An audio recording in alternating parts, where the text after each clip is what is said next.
হয় নিবন্ধিত না আছে, তার থেকে মনে হয় আমার কাছে এই জুলাই যোদ্ধাদের কমিটি আছে।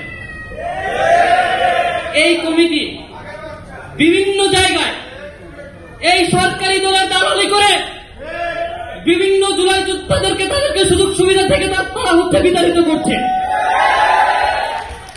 চিনমৈত্রী সম্মেলন কেন্দ্রে তারা তারেক রহমানের সাথে প্রোগ্রাম করলো, 3 কোটি টাকা তারা মন্ত্রণালয় থেকে বাজেট দেওয়া হয়েছে, 2 কোটি টাকা তারা লুটপাট করে খেয়েছে। সেই সারা বাংলাদেশের জুলাই যোদ্ধাদের কাছে তারা হিসাব দেয় নাই আজও পর্যন্ত।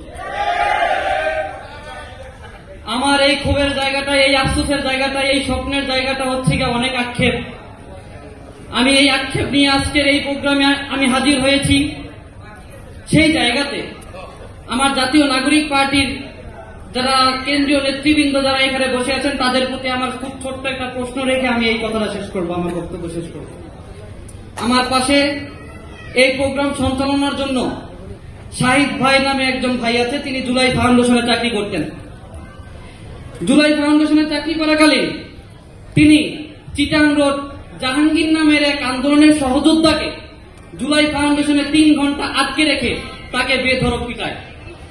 সে তখন ক্ষমতার অপব্যবহার করে, তার বিরুদ্ধে ঢাকা ম্যাজিস্ট্রেট করে তার বিরুদ্ধে হচ্ছে গিয়া সে প্রথম সে ছিল মামলা, তার বিরুদ্ধে মামলা হয়েছে।